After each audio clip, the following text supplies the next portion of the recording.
Hello student, welcome to Stu1. Myself Jitan Patel. I have done my BTech and MTech from IIT Varanasi and I am your chemistry mentor. I will teach you chemistry. So let's start today's class. आज हम लोग state of matter पढ़ेंगे। देखो state of matter में हमें केवल gases state को पढ़ना है ना। मैटर के आप लोग स्कूल में थे तो आप लोगों को थोड़ा आइडिया होगा कि मैटर के 3 स्टेट होते हैं, 3 से भी ज्यादा होते हैं। बेसिकली हमें 3 इसलिए बताया जाता है क्योंकि हमें 3 ही पढ़ना होता है। जैसे प्लाज्मा स्टेट हो गया, सुपर कोल्ड स्टेट हो गया, तो इनके बारे में हमें नहीं पढ़ना है, केवल सॉलिड स्टेट, गैसेस स्टेट और लिक्विड स्टेट को पढ़ना है। तो मैटर किसको बोलेंगे? मैटर समथिंग जो स्पेस ऑक्यूपाई करता हो उसे मैटर बोलेंगे ना। तो इसी के बारे में हम पढ़ेंगे, जिसमें से हमारा टॉपिक है हमारा गैसेस स्टेट। गैसेस स्टेट के बारे में हम इस पूरे चैप्टर में डिस्कस करेंगे। और भी स्टेट जैसे लिक्विड स्टेट हो गया, सॉलिड स्टेट हो गया। तो लिक्विड स्टेट में क्या है कि लिक्विड स्टेट को हम सेपरेट कर करके पढ़ेंगे। जैसे अभी लिक्विड स्टेट में हमने थोड़ा सा पढ़ा, जो हमने वॉल्यूमेट्रिक कैलकुलेशन सीखा था, जिसमें normality, molarity, molality, percentage weight by weight, percentage weight by volume, तो ये सब सारे लिक्विड स्टेट के ही काम थे। लिक्विड स्टेट के में ही हम लोग इसको पढ़े थे ना। बाकी की लिक्विड स्टेट को हम जब क्लास 12 का टॉपिक एक होगा जो आपको पता होगा, सॉल्यूशंस में हम लिक्विड स्टेट पढ़ेंगे, वहां पे कोलिगेटिव प्रॉपर्टीज वगैरह पढ़ेंगे। तो लिक्विड स्टेट को 11th और 12th दोनों में ही पढ़ना है। गैसेस स्टेट को केवल अभी पढ़ लेना है, जो कि हम अभी पढ़ाएंगे। और सॉलिड स्टेट जो है ये 12th का टॉपिक है, आप लोग पढ़ लिए होंगे सॉलिड स्टेट, जिसमें क्रिस्टल के स्ट्रक्चर के बारे में पढ़ते हैं। तो अब हम शुरू करते हैं अपना गैसेस स्टेट। देखिए कोई भी मैटर है तो उसके पास बेसिकली 2 टाइप की टेंडेंसी को हम एनालिसिस करके उनको क्लासिफाई करते हैं कि वो किस स्टेट का मैटर है, राइट। जैसे 2 टाइप की टेंडेंसी में क्या है? पहली टेंडेंसी है हमारा म्यूचुअल अट्रैक्शन, इसको इन शॉर्ट एमए बोलेंगे, म्यूचुअल अट्रैक्शन। दूसरी टेंडेंसी है स्केपिंग टेंडेंसी, इसको ईटी बोलते हैं। स्केपिंग टेंडेंसी और म्यूचुअल अट्रैक्शन दोनों का मीनिंग समझ लेते हैं। आप उसके बाद समझ जाएंगे कि कौन सा मटेरियल किस स्टेट में पाया जाएगा, कैसे हम किसको बोलेंगे कि ये सॉलिड स्टेट में आएगा, लिक्विड स्टेट में आएगा या गैसियस स्टेट में आएगा। इन 2 टेंडेंसी को आपको ऑब्जर्व करना है। पहला टेंडेंसी है म्यूचुअल अट्रैक्शन, दूसरा है स्केपिंग टेंडेंसी। तो म्यूचुअल अट्रैक्शंस मतलब, देखिए नाम से ही आइडिया लग रहा है कि म्यूचुअल मतलब आपस में अट्रैक्शंस, किसी भी स्टेट का मैटर हो, उस मैटर के मॉलिक्यूल्स का आपस में अट्रैक्शन जो होगा उसको क्या बोलेंगे आप? Mutual attraction. एक तरीके का फोर्स है, force of attraction between molecules and molecules is called mutual attraction. जैसे अगर मैं हाइड्रोजन गैस की बात करूं तो 2 हाइड्रोजन के मॉलिक्यूल्स कितना एक दूसरे को अट्रैक्ट कर रहे हैं, वो आपका बोला जाएगा म्यूचुअल अट्रैक्शन। मतलब एक दूसरे को खींचने की टेंडेंसी, आपस में खींचने की टेंडेंसी। और स्केपिंग टेंडेंसी मतलब दूर जाने की टेंडेंसी। स्केपिंग मतलब दूर जाने की, स्केप होना। जैसे अगर कोई एक को यहां रख दिया, दूसरे मॉलिक्यूल्स को यहां रख दिया, तो इन दोनों के दूर जाने की टेंडेंसी, मतलब एक दूसरे के पास ना आना, जो टेंडेंसी रखते हो उसको आप बोलेंगे स्केपिंग टेंडेंसी। तो ये क्या है? अट्रैक्टिव नेचर का है, और ये स्केपिंग टेंडेंसी जो है वो रिपल्सिव नेचर का है। बातें समझ में? जो चीजें रिपल्सिव नेचर की होंगी उसे आप बोलेंगे स्केपिंग टेंडेंसी, जो अट्रैक्टिव नेचर की होंगी उसे आप बोलेंगे म्यूचुअल अट्रैक्शन। क्योंकि अट्रैक्शंस मतलब मॉलिक्यूल्स का पास पास आना, और स्केपिंग मतलब मॉलिक्यूल्स का दूर दूर जाना। तो इन्हीं 2 टेंडेंसी को ऑब्जर्व करके हम क्लासिफाई करेंगे कि कौन सा मैटर किस स्टेट में आता है। अब बच्चा थोड़ी सी यहीं पे और बातें कर लेते हैं। जैसे अगर मैं गैसियस स्टेट में बोलूं तो गैसियस में क्या होता है कि गैस के मॉलिक्यूल्स क्या होते हैं? अगर थोड़े से मॉलिक्यूल्स को अगर किसी रूम में डाल दिया जाए, आप डीओ की बात करते हैं, डिओडोरेंट्स, तो क्या होता है अगर अपने बॉडी पे अगर डिओडोरेंट्स डालते हैं तो पूरा रूम स्मेल करने लगता है। क्या होता है कि गैस के मॉलिक्यूल्स स्प्रेड हो जाते हैं पूरे रूम में। नहीं, एंट्रोपी नहीं बोल सकते हैं, ये थर्मो का पार्ट है तो अभी डिस्कस नहीं किया जाए। स्केपिंग टेंडेंसी केवल ऐसे समझिए कि स्केप होने की टेंडेंसी, जो एक दूसरे से दूर जाने की टेंडेंसी है, राइट। मतलब दूर जाने की टेंडेंसी, बस इसको इसी नाम से समझिए अभी। देखिए गैसेस स्टेट को अगर मैं बोलूं कोई मॉलिक्यूल्स है, जैसे अगर मैं गैस का लूं तो गैस के मॉलिक्यूल्स क्या है? थोड़े से मॉलिक्यूल्स को अगर एक ड्रॉप अगर डीओ ले लें तो वो पूरे रूम को पूरा स्मेल करवा देगा। तो वो क्या है, उसमें क्या होता है कि गैस के मॉलिक्यूल्स दूर दूर जाना चाहते हैं। अब क्या है, अगर मैं किसी सॉलिड की बात करता हूं तो जैसे मान लीजिए इसमें 10 मॉलिक्यूल्स गैस का लिया, तो 10 मॉलिक्यूल्स क्या है, ये पूरे रूम में स्प्रेड हो जाएंगे। अगर मैं 10 मॉलिक्यूल सॉलिड का लिया तो सॉलिड के मॉलिक्यूल, जैसे मान लीजिए कोयला ही ले लिया थोड़ा सा, जिसमें 10 मॉलिक्यूल्स, कहने के लिए हाइपोथेटिकल बातें हैं, तो क्या होगा, ये पास पास में ही रहना चाहेंगे। अगर इसी तरीके से लिक्विड को ले लिया जिसमें 10 मॉलिक्यूल्स हो किसी भी लिक्विड के, तो क्या है, ये और उससे रिलेटिवली दूर दूर रहेंगे। तो क्या है, ये डिपेंड करता है कि किसके बीच में किस टाइप का फोर्स ऑफ अट्रैक्शन है, किस टाइप का स्केपिंग टेंडेंसी है, उसी पे डिपेंड करता है इनकी प्रॉपर्टीज। अगर मैं बोलूं इन तीनों स्टेट में, ये गैसियस स्टेट है, ये आपका सॉलिड स्टेट है, ये आपका लिक्विड स्टेट है। अगर मैं पूछूं कि बताइए म्यूचुअल अट्रैक्शन किसमें सबसे ज्यादा है, मॉलिक्यूल्स के बीच में म्यूचुअल अट्रैक्शन किसमें ज्यादा है, गैसियस स्टेट में या सॉलिड स्टेट में या लिक्विड स्टेट में? आपका क्या आंसर होगा? म्यूचुअल अट्रैक्शन जिसमें ज्यादा होगा मॉलिक्यूल्स उतना ही क्लोजली पैक्ड होंगे, क्योंकि वो अट्रैक्शन है। बहुत बढ़िया, सॉलिड में ही ज्यादा होगा ना, क्योंकि मॉलिक्यूल्स जितना ही ज्यादा क्लोज रहेंगे वो उतना ही ज्यादा डेंसर होता जाएगा और वो उसका सॉलिड नेचर पकड़ता जाएगा। बातें समझ में आई? तो सॉलिड जो होगा, सॉलिड में म्यूचुअल अट्रैक्शन ज्यादा होगा, तो हम कह सकते हैं कि म्यूचुअल अट्रैक्शन जो होता है सॉलिड में सबसे ज्यादा होगा। अगर स्केपिंग टेंडेंसी की बात करें तो स्केपिंग टेंडेंसी किस में सबसे ज्यादा होगा, लिक्विड, सॉलिड या गैस में? लिक्विड, सॉलिड, गैस में किस में से स्केपिंग टेंडेंसी ज्यादा होगा? गैस में होगा। यस, गैस में होगा, क्योंकि मॉलिक्यूल्स वो स्प्रेड होना चाहते हैं, वो दूर, एक दूसरे से दूर जाना चाहते हैं, तभी तो उनका फैलने की टेंडेंसी ज्यादा होता है। तो यहां से हम कह सकते हैं कि म्यूचुअल अट्रैक्शन सॉलिड में सबसे ज्यादा होगा और स्केपिंग टेंडेंसी सबसे ज्यादा लिक्विड में, गैस में होगा, गैस में होगा। अब ऐसा नहीं है कि सॉलिड में केवल म्यूचुअल अट्रैक्शन ही होता है, स्केपिंग टेंडेंसी नहीं होती, उसमें भी होती है। क्लियर? उसमें भी म्यूचुअल अट्रैक्शन, स्केपिंग टेंडेंसी दोनों चीजें होती है, लेकिन वो डिपेंड करता है उनके मैग्नीट्यूड पे। अगर मैं बोलूं स्केपिंग टेंडेंसी, चलिए म्यूचुअल अट्रैक्शन बोलूं, अगर मैं म्यूचुअल अट्रैक्शन बोलूं वो ज्यादा है स्केपिंग टेंडेंसी से, बहुत ज्यादा है, बहुत ज्यादा है स्केपिंग टेंडेंसी, तो बताइए वो किस स्टेट का मैटर होगा? किस स्टेट का मैटर होगा? म्यूचुअल अट्रैक्शन बहुत ही ज्यादा है स्केपिंग टेंडेंसी से, म्यूचुअल अट्रैक्शन बहुत ज्यादा स्केपिंग टेंडेंसी, ऑब्वियसली सॉलिड ही होगा, क्योंकि बहुत ज्यादा म्यूचुअल अट्रैक्शन सॉलिड में ही होता है। तो ये अगर ऐसा टेंडेंसी दिखा, ऐसी प्रॉपर्टीज देखी, जो मैटर, जिस मैटर के अंदर में म्यूचुअल अट्रैक्शन स्केपिंग टेंडेंसी ज्यादा है, उस मैटर के स्टेट को बोलेंगे कि वो सॉलिड स्टेट है। अगर मैं बोलूं म्यूचुअल अट्रैक्शन ज्यादा है या फिर कह सकते हैं कि बराबर ही है स्केपिंग टेंडेंसी से, स्केपिंग टेंडेंसी से थोड़ा बहुत ज्यादा, म्यूचुअल अट्रैक्शन थोड़ा बहुत ज्यादा है स्केपिंग टेंडेंसी के या फिर बराबर है, तो इस स्टेट को बोला जाता है लिक्विड स्टेट, यानी कि मॉडरेट होता है। ऐसा नहीं कि एग्जैक्टली बराबर होगा तो भी उसको लिक्विड स्टेट में ही आना है। अगर म्यूचुअल अट्रैक्शन थोड़ा सा ज्यादा है स्केपिंग टेंडेंसी तो भी उसको लिक्विड स्टेट बोलेंगे। अगर मैं पूछूं म्यूचुअल अट्रैक्शन भयानक ही कम है स्केपिंग टेंडेंसी से, अब क्या होगा? स्केपिंग टेंडेंसी बहुत ज्यादा हाई है म्यूचुअल अट्रैक्शन से, तो अब तो गैसियस स्टेट हो गया।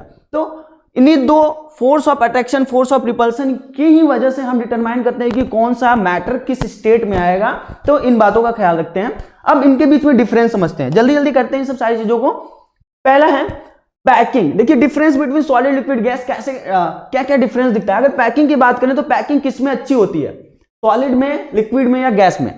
किस में सबसे ज्यादा पैकिंग अच्छी होगी?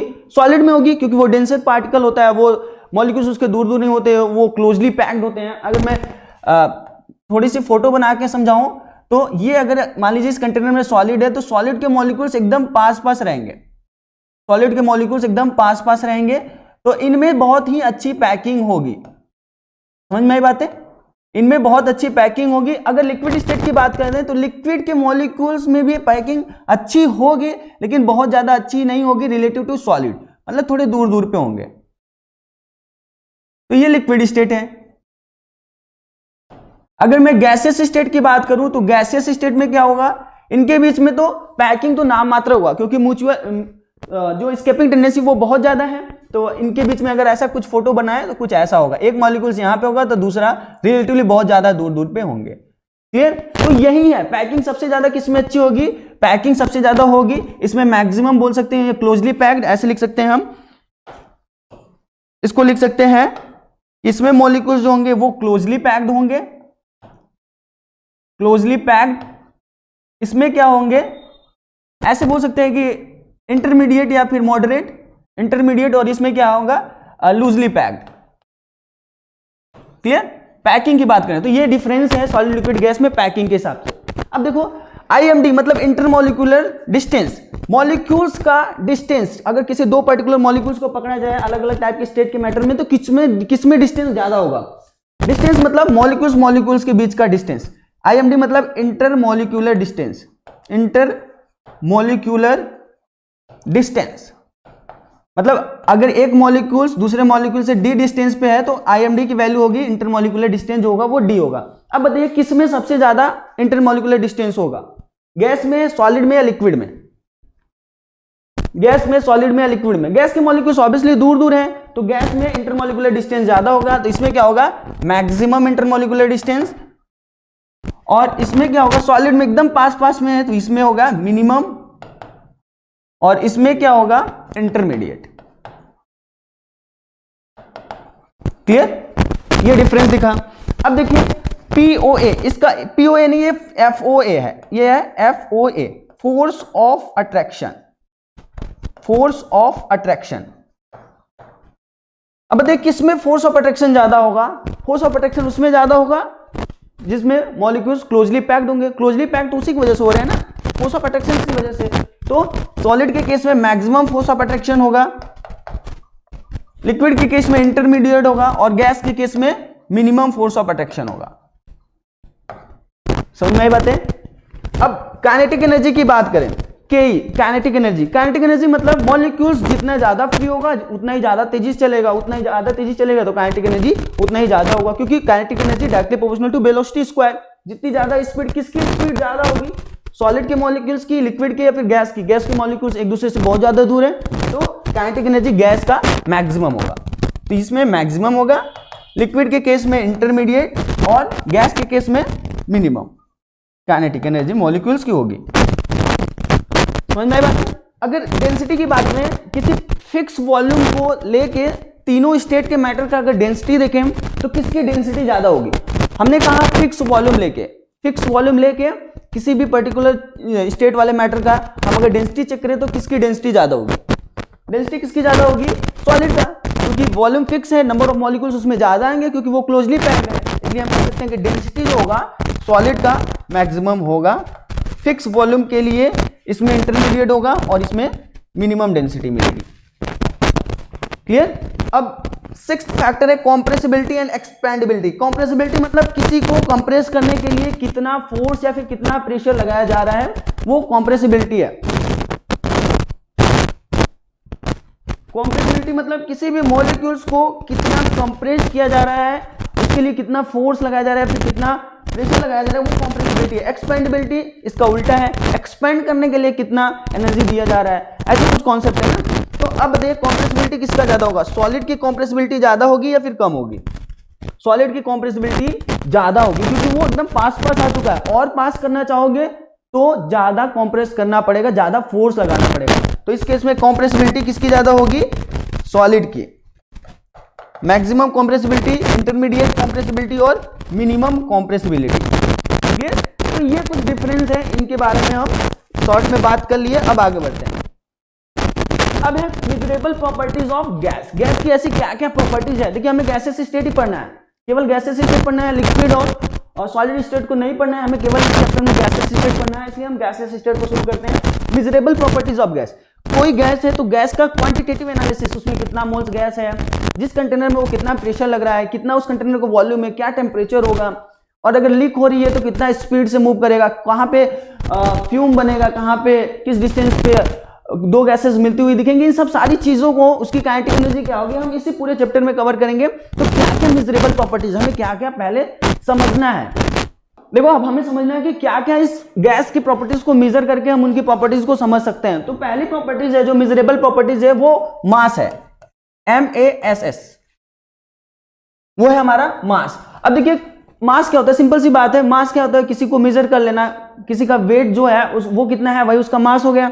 अब मास जैसे अगर मैं बोलूं कि कोई भी गैस है तो गैस अलग अलग गैस का अलग अलग वॉल्यूम के करस्पॉन्डिंग अलग अलग मास होगा। फिक्स वॉल्यूम होगा तो उसका अलग मास होगा, डिपेंड करता है गैस किस टाइप का है। हाइड्रोजन होगा तो लाइटर है, अगर मान लीजिए कोई वेट वाली गैस है जैसे SO2 गैस होगा तो उसका ज्यादा मास होगा। तो इस मास को हम समझेंगे कि किसी पर्टिकुलर गैस का गिवन वॉल्यूम में कितना मास होगा। तो ये एक मेजरेबल प्रॉपर्टी जिसको मेजर करेंगे इस चैप्टर में, कुछ चीजें दी हुई होंगी, कुछ पूछी जाएंगी। तो मास, अब देखिए जैसे मैं बोलूं एक कंटेनर ये है, ये एक कंटेनर है, इस कंटेनर का मास है 20 ग्राम, इस कंटेनर का मास है 20 ग्राम, इस कंटेनर का मास 20 ग्राम है। अगर ये इम्पटी है, अभी क्या है, ये इम्पटी है, इसमें कोई भी गैस नहीं भरी है, मैंने क्या किया, इस कंटेनर में कोई गैस भरी, मुझे गैस के बारे में आइडिया नहीं है, कोई भी गैस भरी। अब मैं देखा कि इस कंटेनर का मास हो गया 52 ग्राम। अगर मैं आपसे पूछूं कि कितना वेट हमने गैस का इसमें डाला, कितना वेट मैंने गैस का इसमें डाला, आप कैसे कहोगे? सिंपल सा है, एलकेजी का सवाल है। क्या है कि एम्प्टी कंटेनर है, 20 ग्राम का पहले था, इसमें कुछ गैस भरा, 52 ग्राम का हो गया। तो सिंपल सी बात है, जो डिफरेंस दिखा, जितना वेट बढ़ा उतना ही तो आपने गैस उसमें डाला, 32 ग्राम। अगर मैं पूछूं कि 32 ग्राम आपने इसमें गैस डाला, अगर मैं पूछूं, अगर मैं आपको एक चीज और दे दूं, अगर मैं बोलूं कि जो गैस डाला, मुझे पता है कि गैस का 1 मोल है उसमें, मुझे पता है कि गैस का 1 मोल है उसमें, तो बताइए कौन सा गैस हो सकता है इनमें से। मान लीजिए एक और इंफॉर्मेशन दे दिया गया होता कि इस एम्प्टी कंटेनर में मैंने 1 मोल गैस डाला, 1 मोल गैस डाला।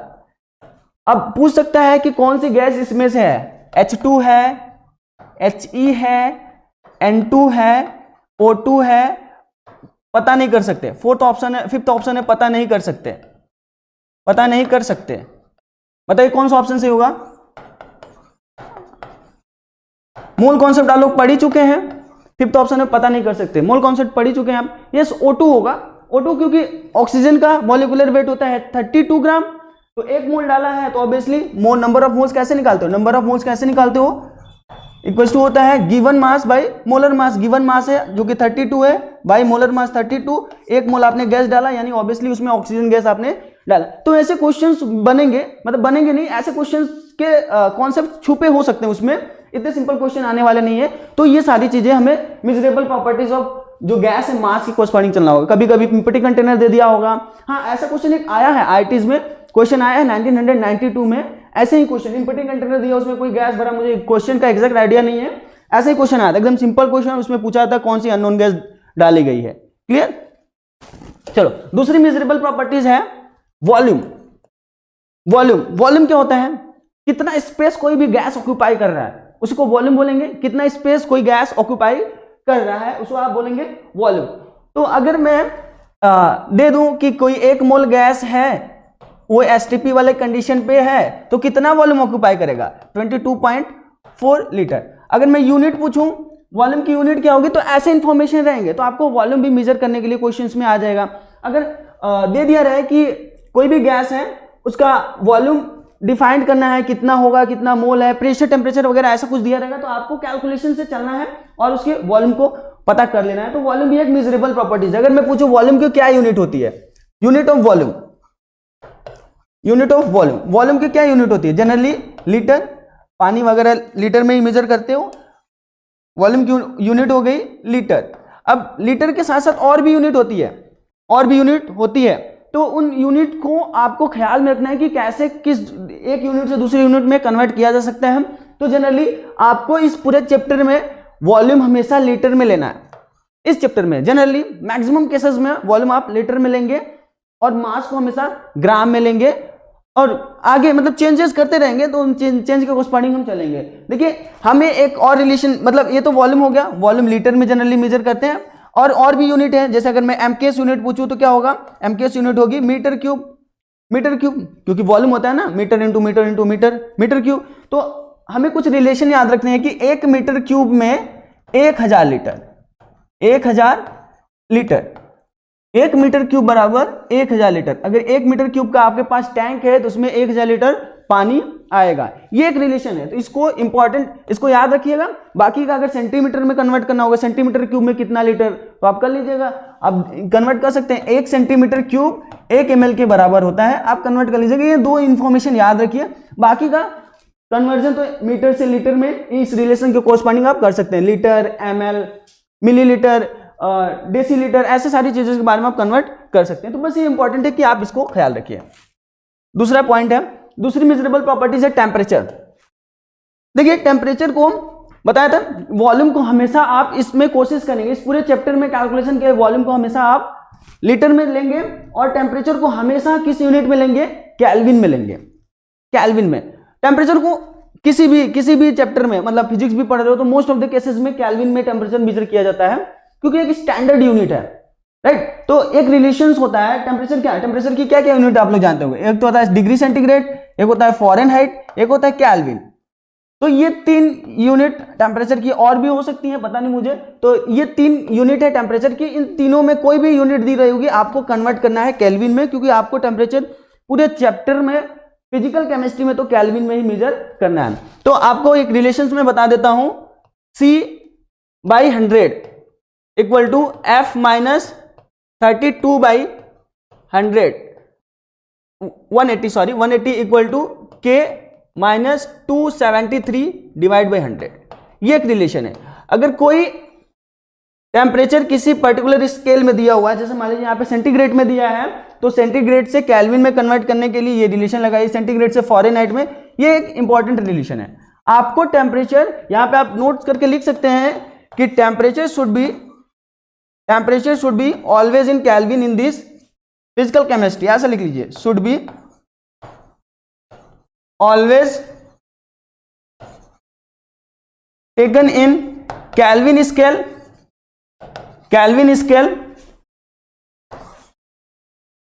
In physical chemistry.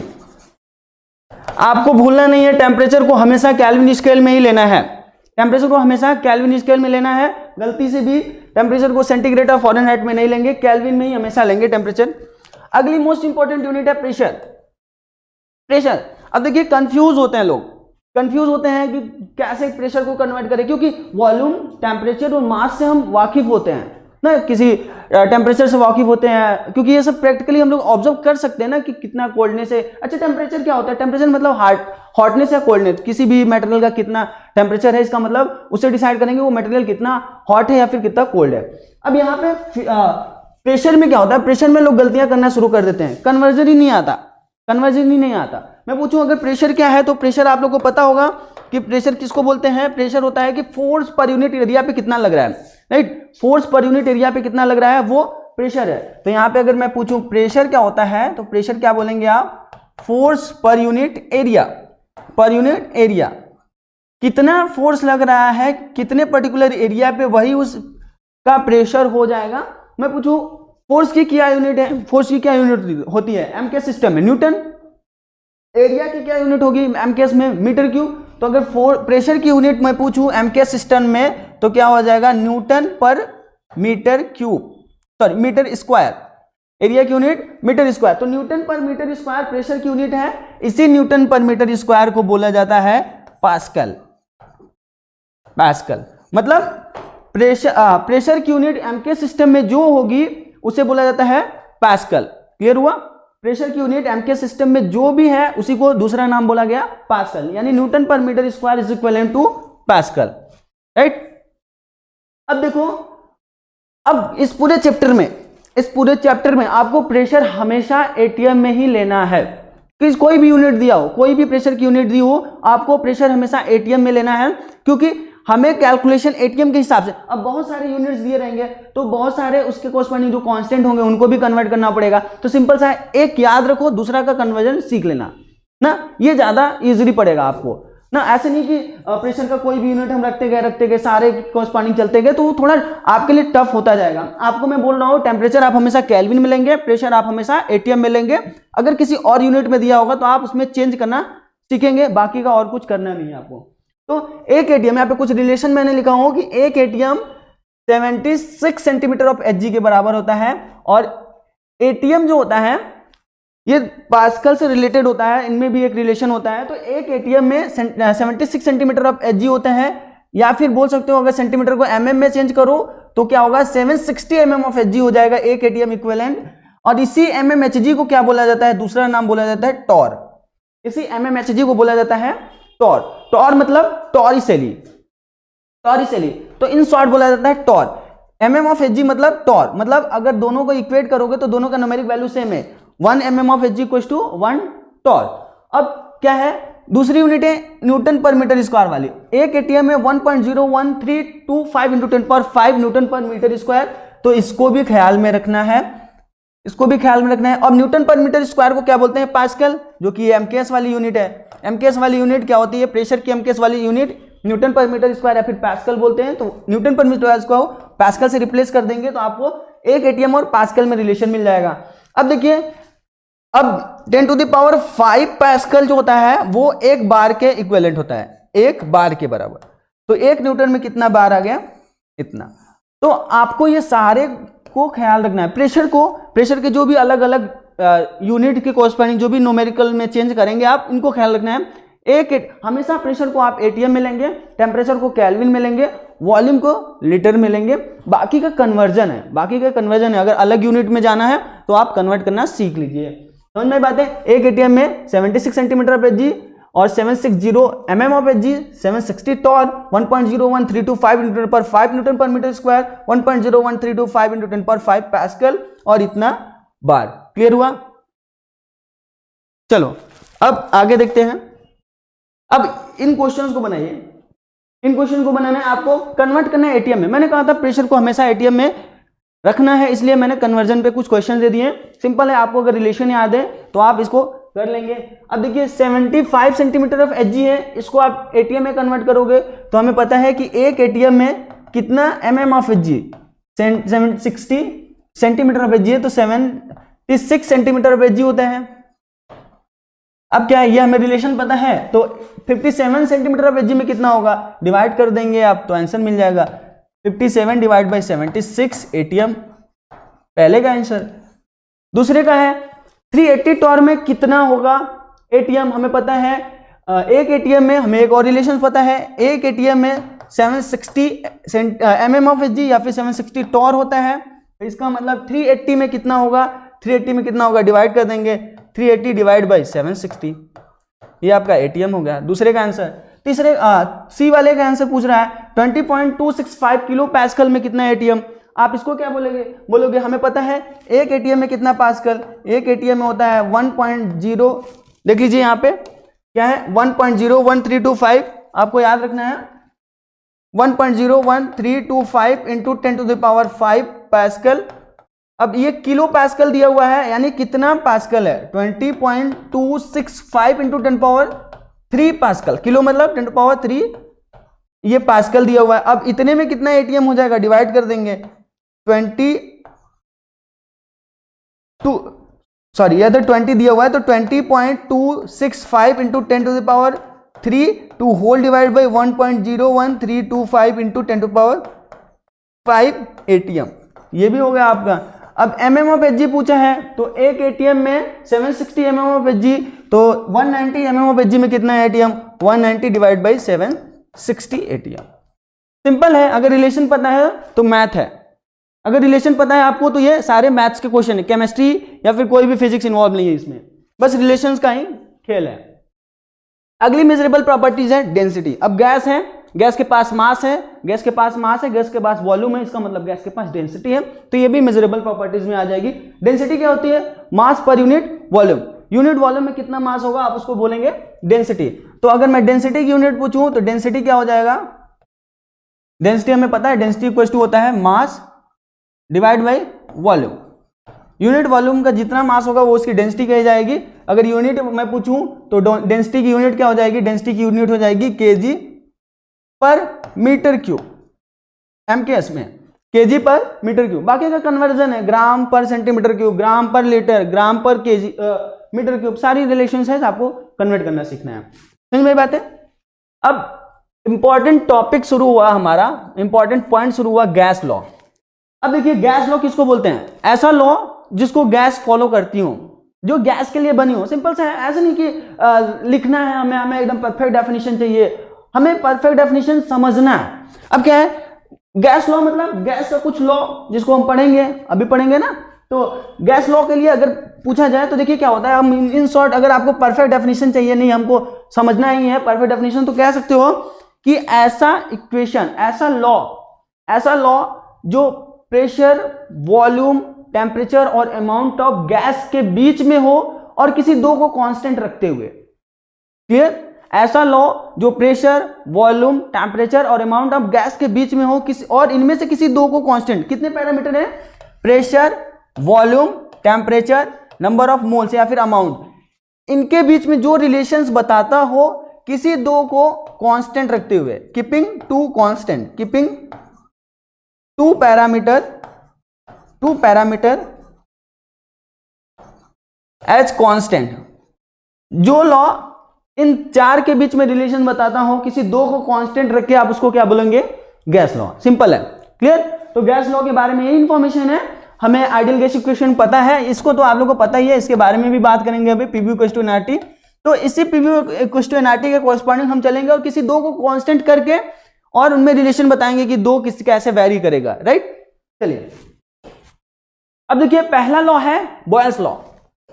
Boyle's law कहते हैं कि अगर किसी भी फिक्स अमाउंट ऑफ गैस का टेम्परेचर कांस्टेंट कर दे, देखिए क्या क्या कांस्टेंट किए, ये हमने बोला था गैस लॉ, किसी दो को कांस्टेंट रखते हुए दो के बीच में रिलेशन बताओ, उसे आप गैस लॉ बोलेंगे। यहां पे क्या है? बॉयल्स लॉ है, तो ये गैस का लॉ है, इसका मतलब ये दो क्वांटिटी को कांस्टेंट करेंगे। क्या क्या कांस्टेंट किए? Amount of gas and temperature. ऐसे आंख बंद करके नहीं कि केवल टेम्परेचर, अमाउंट ऑफ गैस भी कहना जरूरी है ना। इन शॉर्ट जल्दी बोल देते हैं कि बॉयल्स लॉ पे टेम्परेचर कांस्टेंट होता है। हाँ, टेम्परेचर कांस्टेंट होता है, टेम्परेचर के साथ साथ अमाउंट भी कांस्टेंट करके ही ऑब्जर्व किया जाएगा। चीजें समझ में आई? तो for the given amount of gas, मतलब गिवन अमाउंट ऑफ गैस मतलब गैस का अमाउंट फिक्स है। टेम्परेचर को कांस्टेंट कर दें तो वॉल्यूम जो होता है वो inversely proportional to its, sorry pressure जो होता है वो inversely proportional to its volume. अगर वॉल्यूम बढ़ाओगे तो प्रेशर गिरेगा। गैस का अगर वॉल्यूम बढ़ाओगे तो प्रेशर गिरेगा। कब? अमाउंट और टेम्परेचर को कांस्टेंट कर दे तो यही है, इन्होंने कहा कि volume is inversely proportional to pressure, pressure is inversely proportional to volume. कब? Keeping temperature and amount constant. Clear? क्या टेम्परेचर और अमाउंट को कांस्टेंट रखते हुए जो प्रेशर और वॉल्यूम के बीच में रिलेशन होगा, जैसे वो बैरिस करेंगे, आप उसको बोलोगे बॉयल्स लॉ। तो इसको ख्याल में रखना है, मोस्ट इंपॉर्टेंट है। अमाउंट और टेम्परेचर अगर कांस्टेंट रहा तो बॉयल्स लॉ लगाना है, बोल देना है pressure is inversely proportional to its volume. चलो अब यहाँ पे कुछ क्वेश्चंस है, क्वेश्चंस बनाइए। क्वेश्चन है, pressure of gas is confined in a cylinder of a volume 10 litre. 10 litre का कोई वॉल्यूम का कंटेनर है और प्रेशर बोल दिया है कि उसका 2 atm है। बोल रहा है कि अगर वॉल्यूम कितना होगा जब प्रेशर को 50% बढ़ा दे तो। अब इसमें कुछ बोला नहीं। देखिए, जब कुछ बोला ना हो तो आप समझ जाया कीजिए कि अमाउंट और टेम्परेचर कांस्टेंट है, मतलब जो अलग पैरामीटर है वो कांस्टेंट है। चलिए, हम अधूरा क्वेश्चन है, ऐसे क्वेश्चन तो अच्छे इंजीनियरिंग और मेडिकल कॉलेज में नहीं पूछे जाते हैं, लेकिन अगर कभी आ गया तो इसका मतलब ये नहीं है कि हम बनाएंगे नहीं, क्वेश्चन गलत है। क्योंकि क्वेश्चन अगर थोड़ा सा भी गलतियां हैं तो आप उसको समझ के कर सकते हो। तो यहां पे आप लिख सकते हो keeping amount and temperature constant. ये दो पैरामीटर कांस्टेंट है। बाकी का आपको पूछ रहा है कि अगर किसी सिलेंडर का वॉल्यूम 10 है तो अब फाइनल वॉल्यूम बताओ अगर प्रेशर 50% बढ़ा दिया जाए तो। देखिए पहले क्या है, हमें ये पता था ना कि ये बॉयल्स लॉ पे एप्लीकेबल है, क्योंकि टेम्परेचर और अमाउंट कांस्टेंट हो तो हम कह सकते हैं कि pressure is inversely proportional to volume, pressure is inversely proportional to volume. तो यहां से हम ये कह सकते हैं कि अगर प्रोपोर्शनलिटी कांस्टेंट हटाए तो हम ये कह सकते हैं कि P equal to K into 1/v, P equal to K into 1/v। K क्या है यहाँ पे? प्रोपोर्शनलिटी कांस्टेंट है, जिसकी एग्जैक्ट वैल्यू क्या होगी? जबकि हमें पता है ना पीवी इक्वल टू एनआरटी से, हमें ये पता है P इक्वल टू क्या निकालने हैं हमने? NR/V into T. यहां पे हम प्रेशर देख रहे हैं क्या है हमारा? NRT into 1/v। अब देखो यही तो है हमारा K, NR इंटू टी ही तो हमारा है K। तो यानी कि K की वैल्यू जो कांस्टेंट है, जो प्रोपोर्शनलिटी कांस्टेंट है बॉयल्स लॉ के लिए, वो K की वैल्यू टेम्परेचर और अमाउंट पे डिपेंड करता है। अगर अमाउंट बढ़ाए और टेम्परेचर बढ़ाए तो K की वैल्यू चेंज हुई, K की वैल्यू चेंज हुई यानी कि प्रोपोर्शनलिटी है। तो यहाँ पे हम ये भी कह सकते हैं कि Boyle's constant K is directly proportional to directly proportional to T, amount of gas and temperature. Clear है बातें? अब देखिए यहाँ पे क्या है, हम क्वेश्चंस की तरफ चलते हैं। तो यहाँ पे सिंपल सी है, सारी चीजें आप दिमाग में रखिए और उनके अकॉर्डिंग चलते रहिए। यही इक्वेशन है, इस इक्वेशन को भी अभी ख्याल रखिए कि बाद में भी हम डिस्कस करेंगे जब आइडियल बिहेवियर पढ़ेंगे गैस के। तो क्लियर? क्वेश्चन है, pressure of gas is confined in a cylinder of volume 10 litre is 2 atm। यानी कि आपको बोल दिया है कि शुरू में प्रेशर 2 atm था तो वॉल्यूम उस टाइम 10 लीटर था। बोल रहा है कि अगर मैं प्रेशर वॉल्यूम अब तब क्या होगा जब मैं प्रेशर 50% बढ़ा दूं। तो यहां से हमें पता है कि पीवी इक्वल टू, यहां पे हम कह सकते हैं कि पीवी इक्वल टू कांस्टेंट, या फिर हम ये कह सकते हैं कि P1 V1 equal to P2 V2। यही है Boyle's law, keeping N and T constant. अब हम ये लगाते हैं रिलेशन, प्रेशर शुरू में कितना है 2 एटीएम शुरू में प्रेशर है, उस टाइम वॉल्यूम कितना है 10 लीटर।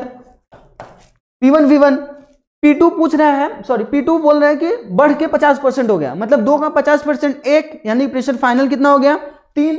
चलिए हम 3 कर देते हैं प्रेशर। वॉल्यूम आपको पूछ रहा है, वॉल्यूम कितना हो जाएगा, वॉल्यूम हो जाएगा 2 × 10/V। अब क्या पूछ रहा है, व्हाट विल बी वॉल्यूम, हाँ व्हाट विल बी वॉल्यूम, हाँ तो वॉल्यूम यही है, सॉरी यहाँ पे 3 कर लीजिए, यही है वॉल्यूम 20/3 मतलब 6.66 लीटर। देखिए 6.66 लीटर। कैलकुलेशन कुछ ही नहीं है, मैथ्स है, सिंपल आसान कैलकुलेशन है, केवल चेक करना था, बॉयल्स लॉ लगाना था क्योंकि अमाउंट ऑफ टेम्परेचर कांस्टेंट है। चलिए दूसरा क्वेश्चन बनाइए, जिससे नहीं बना हो दूसरा क्वेश्चन बनाए।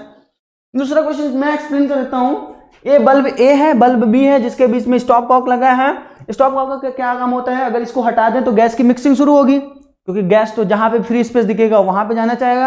अब क्या है, इसमें क्या है, अगर स्टॉप कॉक को हटाया जाए तो गैस की मिक्सिंग होगी, बस इसमें केवल गैस है, इसमें गैस नहीं है। बोल रहा है कि क्या होगा फाइनल प्रेशर, इसमें 50 एटीएम का प्रेशर है, ये वैक्यूम है, ये वैक्यूम है, ये वैक्यूम है, ये वैक्यूम है, इसमें 50 एटीएम का प्रेशर है। जैसे ही मैंने स्टॉप कॉक हटाया, इसमें गैस है, गैस की इधर भी आएंगे, कुछ गैस इसमें भी रहेंगी, और इक्विलिब्रियम तब तक मूवमेंट होता रहेगा जब तक इक्विलिब्रियम ना आ जाए, दोनों का प्रेशर बराबर ना आ जाए।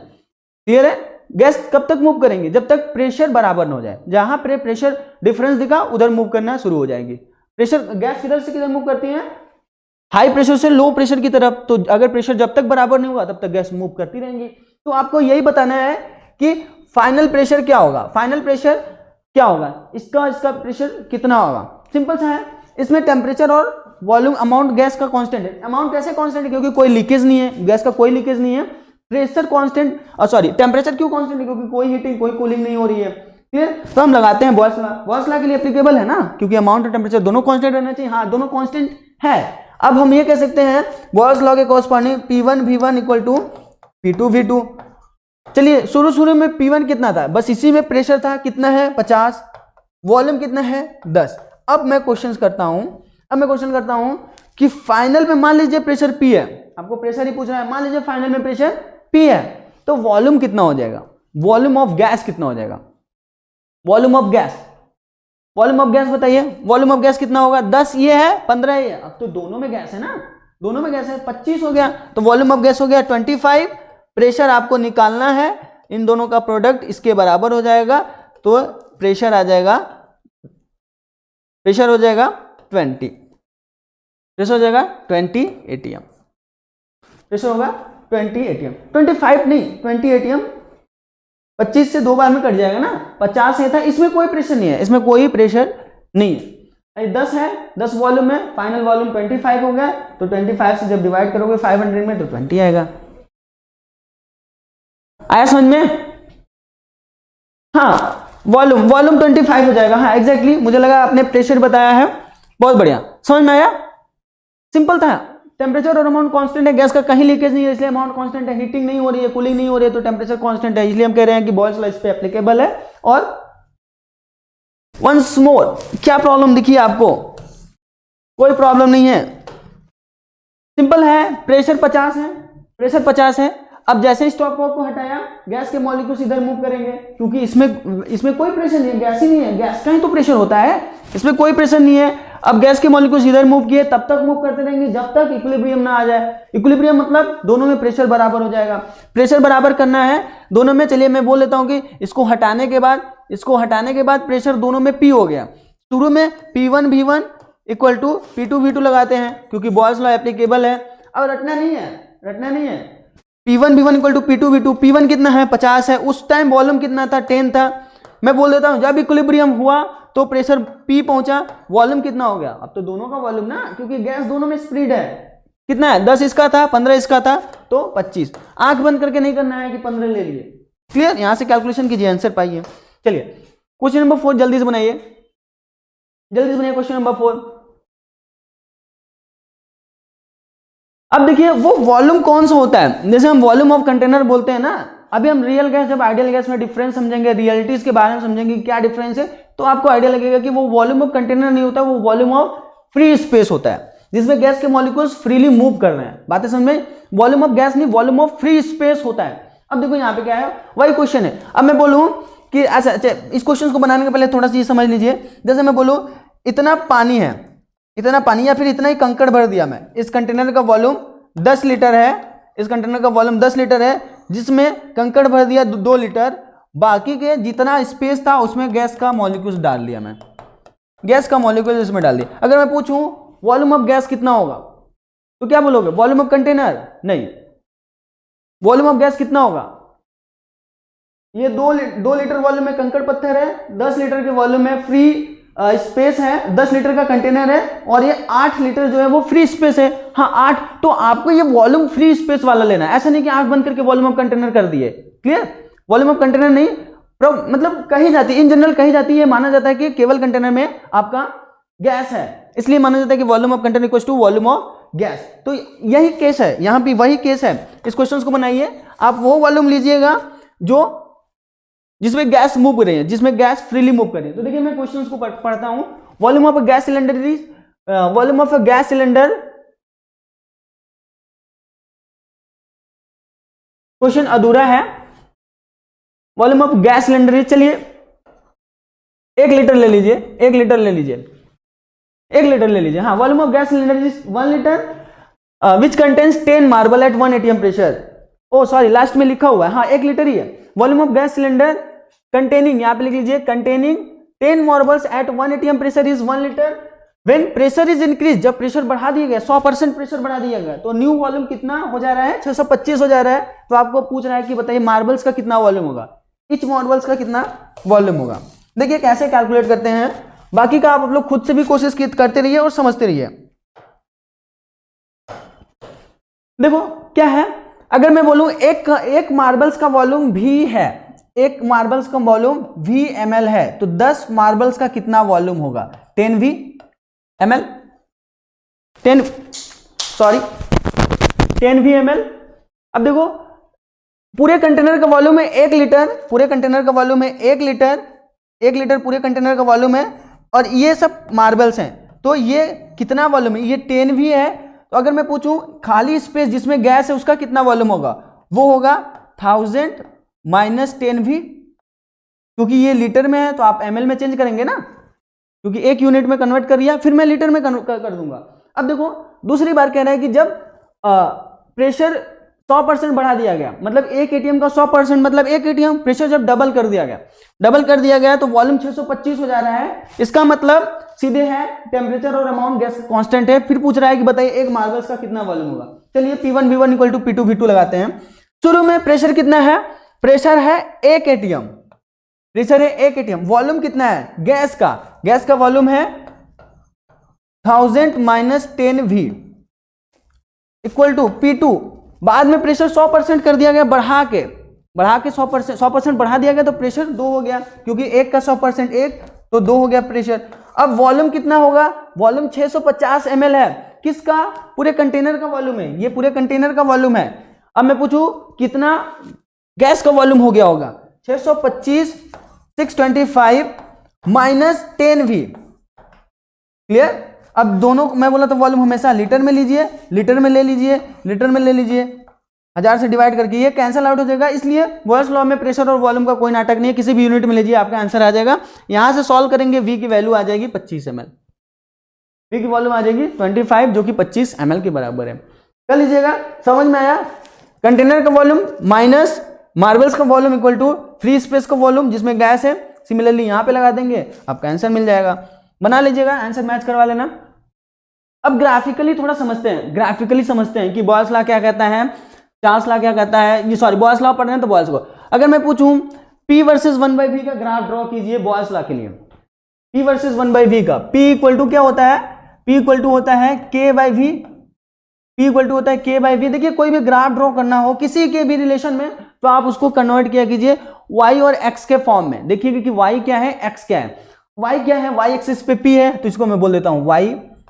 x एक्सिस पे क्या है 1/V, तो मैं इसको लिख देता हूं 1/V इंटू K। 1/V को मैं बोल देता हूं x, तो y इक्वल टू क्या हो जाएगा K इंटू x। अब ये कैसा ग्राफ होगा, जो कि P वर्सेस 1/V का है। स्ट्रेट लाइन कहां से पास होता हुआ, ओरिजिन से पास होता हुआ, लेकिन ओरिजिन से पास नहीं करवाएंगे क्योंकि वॉल्यूम 1/v 0 कभी नहीं होगा। 1/v 0 क्यों होगा? क्योंकि वॉल्यूम इनफाइनाइट करना पड़ेगा तब 1/0 होगा। इनफाइनाइट वॉल्यूम कर देना इम्पॉसिबल है क्योंकि इनफाइनाइट अभी तक अननोन है। तो ग्राफ कुछ ऐसा होगा। तो यहां से कुछ जाता हुआ ऐसे स्ट्रेट लाइन, यहां से कुछ जाता हुआ यहां पे, ऐसा नहीं कि इसको मिला देंगे, ये थोड़ी एक्सेप्शनल बातें हैं कि मिला देंगे या नहीं मिलाएंगे। तो ऐसा कुछ ग्राफ बनेगा। अगर मैं पूछूं इसका स्लोप कितना होगा, तो स्लोप क्या होगा? के क्योंकि y equal to p equal to क्या है? k into 1/v, p equal to k into 1/v, तो ये स्लोप है। y equal to mx plus c type का है, तो ये स्लोप है। अगर मैं बोलूं इस क्वेश्चन को देखिए, अलग अलग गैस के लिए अलग अलग कांस्टेंट टेम्परेचर पर ड्रॉ ग्राफ किया गया p वर्सेस 1/v का, तो कैसा होगा? स्ट्रेट लाइन आएगा अलग अलग स्लोप पे। अब देखिए अलग अलग गैसेस हैं या फिर सेम गैसेस है कह दो, लेकिन अलग अलग कंडीशन पे टेम्परेचर कांस्टेंट रखते हुए चेंज कर करके ग्राफ ड्रॉ किए। फर्क समझ में आया? हाँ, y equal to mx plus c इसका था। अब क्या हुआ? अगर मैं पूछूं बताओ कौन सा टेम्परेचर ज्यादा होगा, ग्राफ तो कुछ वैसा ही बनने वाला है, कौन सा टेम्परेचर ज्यादा होगा? What is the relation between T1, T2 and T3? तो आप क्या बोलोगे? स्लोप जिसका ज्यादा उसका टेम्परेचर ज्यादा, क्योंकि हमें पता है k equal to nRT, k equal to nRT। k क्या है? स्लोप है। जिसका स्लोप ज्यादा उसका टेम्परेचर ज्यादा। किसका स्लोप ज्यादा? T1 वाले का। तो इसमें क्या होगा? T1 is greater than T2 is greater than T3, right? अब आप लोग के दिमाग में ऐसा तो क्वेश्चन नहीं आ रहा है ना, अभी तो टेम्परेचर कांस्टेंट बोल लेते हैं, यहाँ पे T1, T2, T3 अलग है। हाँ अलग है, लेकिन कांस्टेंट रहते हुए अलग है, क्योंकि अलग अलग टेम्परेचर पे जिसको कांस्टेंट रख के ये ग्राफ ड्रॉ किया गया। क्लियर? अब इस क्वेश्चन में देखिए, अगर मैं बोलूं P वर्सेस V का ग्राफ ड्रॉ करना है, तो P वर्सेस V का क्या होता है? P equal to K into 1/v है। P और V का ग्राफ ड्रॉ करना है, तो ये कैसा है? Y equal to K by X type का है, hyperbolic graph. Y equal to 1/x, hyperbolic graph. Hyperbolic graph कुछ ऐसा ग्राफ। अब जैसे जैसे K की वैल्यू बढ़ेगी, जैसे जैसे अलग अलग टेम्परेचर पे K की वैल्यू बढ़ेगी, ग्राफ ऊपर शिफ्ट होता जाएगा। K की वैल्यू गिरेगी, ग्राफ नीचे शिफ्ट होता जाएगा, लेकिन नेचर वही रहेगा, हाइपरबोलिक। ये एग्जैक्टली यहाँ पे देखिए, इस क्वेश्चन को देखिए, इस क्वेश्चन में देखिए क्या है, इसी में यही है, P वर्सेस V का अलग अलग टेम्परेचर रखते हुए कांस्टेंट टेम्परेचर पे ग्राफ ड्रॉ किया गया है। तो अगर पूछेगा what is the relation between T1, T2 and T3, obviously मैंने कहा था T क्या होगा? T बताएगा कि ग्राफ कितना ऊपर नीचे, सॉरी ये T1, T2, T3, K क्या है? बताएगा ग्राफ कितना ऊपर नीचे शिफ्ट हो रहा है। अगर ग्राफ ऊपर शिफ्ट हो रहा है इसका मतलब K की वैल्यू बढ़ रही है, इसका मतलब टेम्परेचर बढ़ रहा है। अगर ग्राफ सबसे ऊपर वाला ग्राफ कौन है? ये है, ये उसके नीचे है, ये इसके नीचे है, तो किसका टेम्परेचर ज्यादा होगा? T1 is greater than T2 is greater than T3, right? ऐसे ही क्वेश्चंस बनाते रहेंगे। अब अगला है ग्राफ ड्रॉ कीजिए। चलिए ग्राफ ड्रॉ कीजिए। अगर PV वर्सेस P का ग्राफ ड्रॉ करना हो तो क्या बोलोगे? PV वर्सेस P का ग्राफ ड्रॉ करना होगा तो क्या बोलोगे? PV equal to constant for Boyle's law, जो कि अभी हम पढ़े ताजा। PV इक्वल टू कॉन्स्टेंट, जो कि कॉन्स्टेंट है। अब क्या है? PV किस पे डिपेंड कर रहा है? PV ऐसे लिख सकते हो ना, PV इक्वल टू कॉन्स्टेंट, मान लीजिए K प्लस P इंटू 0। किसी भी नंबर में 0 से मल्टीप्लाई करें, वो नंबर फाइनाइट है तो उसकी वैल्यू 0 हो जाएगी। PV equal to K plus P into 0। अब P इंटू 0 क्या है? ये लगभग 0 है, सॉरी 0 ही है, क्योंकि 0 से मल्टीप्लाई कर दिए। तो क्या हुआ? ये ग्राफ कैसा होगा? कुछ स्ट्रेट लाइन, क्योंकि प्रेशर पे डिपेंड ही नहीं करता है PV। देखिए इंडिपेंडेंट ऑफ प्रेशर, राइट? अगर इसी तरीके से PV वर्सेस V का ग्राफ ड्रॉ करें तो कैसा होगा? वॉल्यूम पे डिपेंड नहीं करेगा, क्योंकि PV कांस्टेंट है। PV constant at all volume. Boyle's law के लिए ड्रॉ कर रहे हैं ना हम, बॉयल्स लॉ के लिए टेम्परेचर कांस्टेंट, अमाउंट कांस्टेंट हो, PV ऐसे। अगर log P versus log V का ग्राफ ड्रॉ करें तो क्या होगा? सिंपल सा है, जो भी रिलेशन हो उसमें कन्वर्ट कीजिए। P equal to K by V, log ले लीजिए दोनों साइड का, log of P plus log of V equal to log of K। अब क्या हो? Y इक्वल टू क्या? Y equal to log K minus log V। Graph कुछ ऐसा, ग्राफ कुछ ऐसा विद निगेटिव स्लोप, क्योंकि माइनस ऑफ log भी है, निगेटिव स्लोप। अगर मैं पूछूं ये ग्राफ मान लीजिए log P वाले एक्सिस को कुछ यहाँ पे कट कर रहा है, तो ये डिस्टेंस कितना होगा? ये y इंटरसेप्ट है, जो कि log K के बराबर है, तो ये log K हो गया। तो इसका मतलब अगर मान लीजिए log P versus log V का ग्राफ अलग अलग टेम्परेचर पे ड्रॉ किया है, T1, T2, T3, तो अब y इंटरसेप्ट जिसका ज्यादा रहेगा उसका टेम्परेचर ज्यादा रहेगा, क्योंकि log K है y इंटरसेप्ट, राइट? तो यहाँ पे हम ये कह सकते हैं कि T3 greater than T2 greater than T1। ये एक रिलेशन है। तो ऐसे ही क्वेश्चंस रहेंगे, किसी भी पैरामीटर में कन्वर्ट करना हो, किसी भी रिलेशन में कन्वर्ट करना हो, आप उसको कन्वर्ट कीजिए, ग्राफ ड्रॉ कीजिए। अगला लॉ है चार्ल्स लॉ। चार्ल्स लॉ क्या बोलता है? सिंपल है, देखिए ये भी गैस लॉ है, तो इसका मतलब दो चीज कांस्टेंट करना है। दो चीज कांस्टेंट क्या करेंगे? अमाउंट तो कांस्टेंट रखिए और उसका प्रेशर कांस्टेंट कर दीजिए। उसका अमाउंट और प्रेशर कांस्टेंट कर देंगे तो वॉल्यूम क्या होगा? Directly proportional to its absolute temperature, क्योंकि हमें पता है PV equals to NRT. NRT अगर आप अमाउंट कांस्टेंट कर दिए, प्रेशर अमाउंट कांस्टेंट कर दिए, प्रेशर कांस्टेंट कर दिए, आर तो कांस्टेंट है, तो हमें पता है volume directly proportional to its absolute temperature, जो कि कहा गया। अगर मैं प्रोपोर्शनलिटी कांस्टेंट रखता हूं तो v इक्वल टू क्या होगा? k into T. अब ये k क्या है? ये चार्ल्स कांस्टेंट है, जो कि कांस्टेंट प्रेशर और अमाउंट पे बनाया गया। k की वैल्यू किस पे डिपेंड करेगी? k कांस्टेंट है, किस पे डिपेंड करेगी? अगर k की वैल्यू देखें तो k की वैल्यू क्या है? k की वैल्यू है nr/p। nr/p k की वैल्यू nr/p। अगर प्रेशर बढ़ाओगे तो k की वैल्यू गिरेगी, अमाउंट बढ़ाओगे तो k की वैल्यू बढ़ेगी।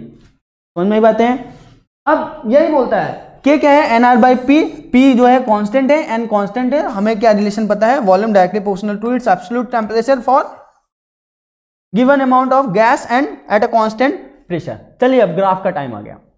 अब मैं पूछूं v वर्सेस t का ग्राफ ड्रॉ कीजिए। v वर्सेस t का ग्राफ ड्रॉ कीजिए चार्ल्स लॉ के लिए। प्रेशर और अमाउंट कांस्टेंट है, प्रेशर और अमाउंट कांस्टेंट है। ग्राफ कैसा बनेगा? स्ट्रेट लाइन, क्योंकि v equal to kt, graph straight line, slope k, y equal to mx plus c type का। स्लोप m जो कि k के बराबर है, c क्या होता है? y इंटरसेप्ट 0 है, अगर कंपेयर करेंगे तो c यहाँ पे 0 है। तो कैसा ग्राफ बनेगा? ग्राफ स्ट्रेट लाइन बना, कहां से पास होता हुआ?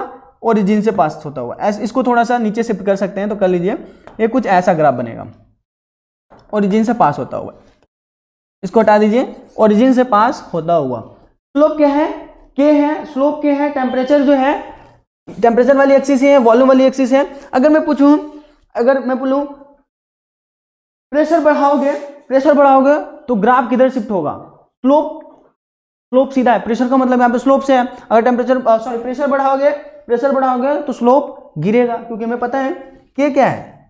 k क्या होता है? nr/p है ना, nr/p। अगर प्रेशर इंक्रीज किए तो k की वैल्यू गिरेगी, यानी कि स्लोप गिरेगा। तो इसमें अगर मैं पूछूं v वर्सेस t का ग्राफ दिया है फॉर चार्ल्स लॉ, तो आपको बताना what is the relation between P1, P2, P3, means which one is greater, which one is moderate, which one is lowest. Simple है, कंपेयर करना है। जिसके लिए k की वैल्यू ज्यादा, उसके लिए प्रेशर की वैल्यू कम। तो हम यहां से कह सकते हैं कि P3 is less then P2 and P1 is maximum. तो ये रिलेशन मिला हमें, आइडिया लगा? Graphical knowledge. फोर्थ ग्राफ है log v versus log t। Log लीजिए, ग्राफ ड्रॉ कीजिए। लॉग लेंगे तो लॉग v इक्वल टू क्या आ जाएगा? लॉग v इक्वल टू आ जाएगा log k plus log t। Log v और लॉग t का ग्राफ ड्रॉ करना है। लॉग k क्या है? y equal to mx plus c। कुछ ग्राफ ऐसा बनेगा और y इंटरसेप्ट के साथ बनेगा, इसलिए हम ग्राफ को थोड़ा ऊपर शिफ्ट कर देंगे। वो डिपेंड करेगा कि k की वैल्यू क्या है। अगर मान लीजिए गैस ही नहीं है तो ओरिजिन से पास होता हुआ ग्राफ ड्रॉ होगा। तो ये कुछ ऐसा ग्राफ बनेगा। और ये क्या है? ये जो y इंटरसेप्ट है इसकी वैल्यू है लॉग k, और ये इसका जो स्लोप क्या होगा? इस ग्राफ का स्लोप होगा 1, क्योंकि देखिए 1 इंटू टी, 1 क्या है? स्लोप है। क्लियर हुआ? अगला है क्वेश्चन बनाइए। अब क्वेश्चन बनाइए, बोल रहा है कि what will be the percentage increase in temperature if the volume increase by 20%। Volume 100% बढ़ा दिया जाए, और यहां पे आगे थोड़ा ऐड कर लीजिएगा क्वेश्चन में, keeping n and p as a constant. Keeping n and p as constant.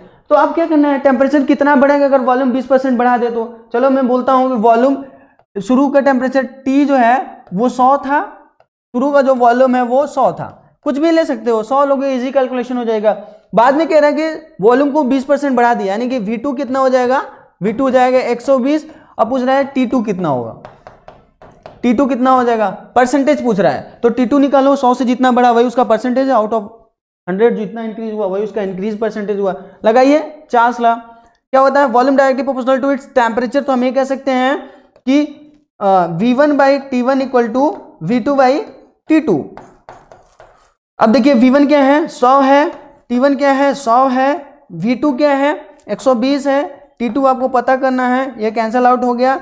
T2 क्या मिला आपको, T2 मिला आपको 120, कितना बढ़ा, 100 था 120 हो गया, 20 बढ़ा तो कितना इंक्रीज आया, 100% का। हाँ 100% का, तो आपको परसेंटेज इंक्रीज पूछा है, परसेंटेज इंक्रीज इसलिए 20%, राइट। चलिए अगला क्वेश्चन है, अच्छा क्वेश्चन ये अगला है गैलुसैक लॉ।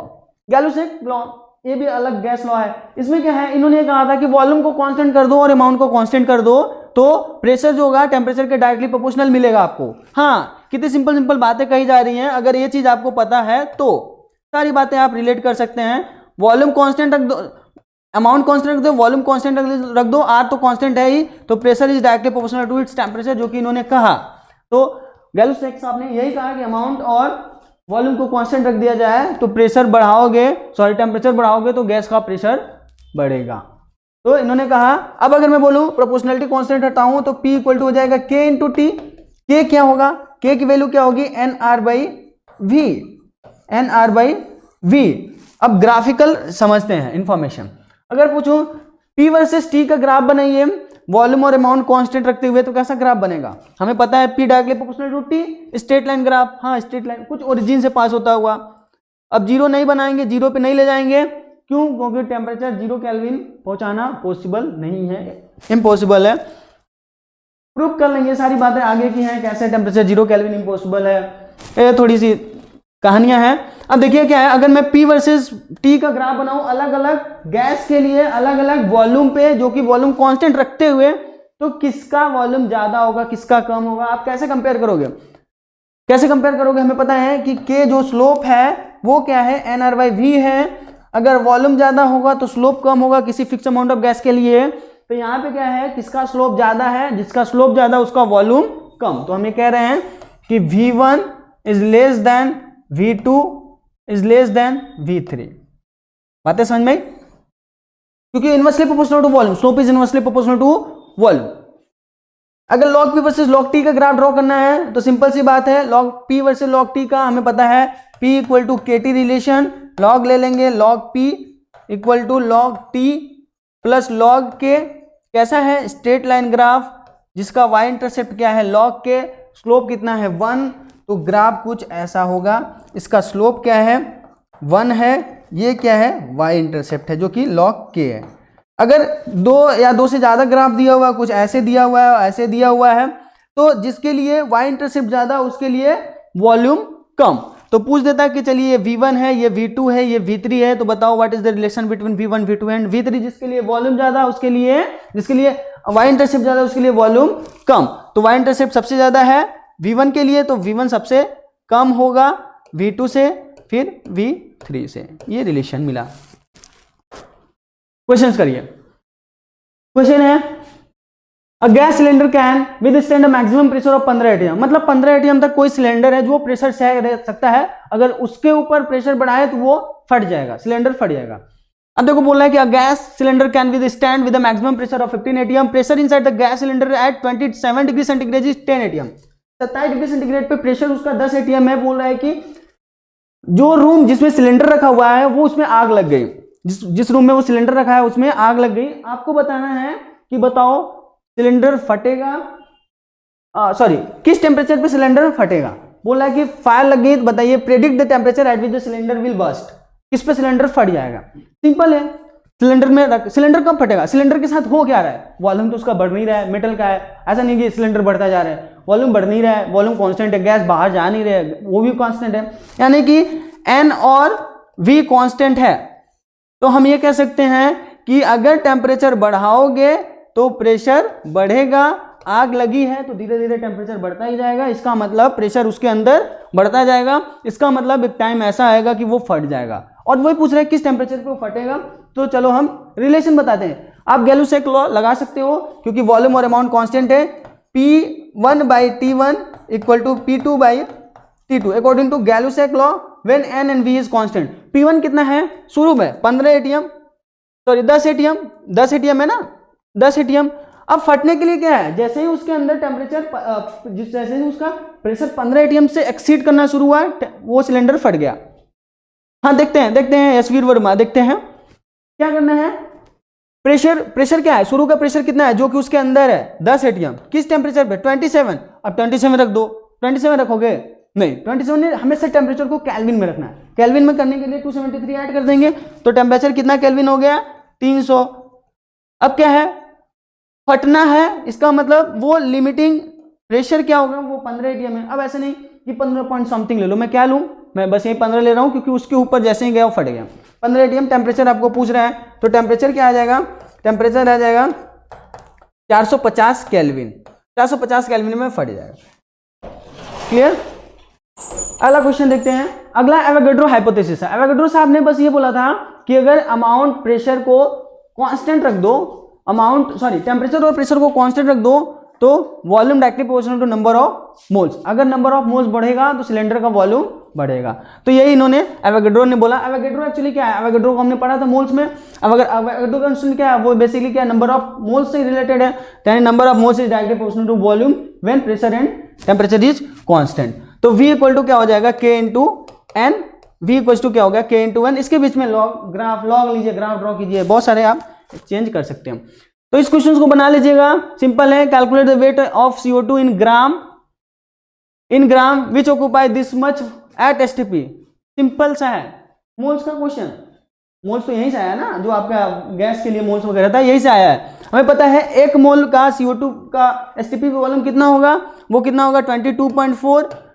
अब क्या है 67.2 लीटर ऑक्यूपाई किया है, इसका मतलब नंबर ऑफ मोल्स कितने होंगे, कितना होगा 67.2 divide by 22.4 number of moles है, जो कि इसकी वैल्यू आ गई 3, यानी 3 मोल आपके पास गैस है तो कितना वेट होगा 44 मॉलिक्यूलर वेट इंटू 3। क्लियर। अब इक्वेशन ऑफ स्टेट है। इक्वेशन ऑफ स्टेट क्या है, इक्वेशन ऑफ स्टेट वो इक्वेशन जो प्रेशर टेम्परेचर और वॉल्यूम के बीच में स्टेब्लिश किया जाए उसको इक्वेशन ऑफ स्टेट बोलेंगे। तो इक्वेशन ऑफ स्टेट में यही रिलेशन है PV/T इक्वल टू कांस्टेंट, क्योंकि हमें पता है, सिंपल सी बात है, क्योंकि हमें पता है PV equal to nRT। Pressure और वॉल्यूम और टेम्परेचर को अगर एक साइड ले जाएंगे PV/T equal to N into R। अगर किसी स्पेसिफिक अमाउंट ऑफ गैस की बात करें तो PV/T उसके लिए कांस्टेंट हो जाएगा, इसी को इक्वेशन ऑफ स्टेट बोलते हैं। अब इस पे इक्वेशन ऑफ स्टेट पे एक क्वेश्चन बना लीजिएगा, वही सिंपल सा है। प्रेशर वॉल्यूम टेम्परेचर गिवन है, प्रेशर वॉल्यूम दूसरे कंडीशन के लिए गिवन है, कुछ डेटा पूछा होगा जो तीसरा अननोन है। कर लीजिएगा, इसको होमवर्क में लिख लीजिए, बस कैलकुलेशन है, बस कैलकुलेशन है। आखिरी है ideal gas equation. Ideal gas equation PV equation nRT, हम इसको अभी खत्म नहीं हुआ है, हम इसको पढ़ते रहेंगे। इसमें बेसिकली R की वैल्यूज को हम समझना चाहने के लिए एक टॉपिक बनाया गया है। R की वैल्यू अलग अलग होती है।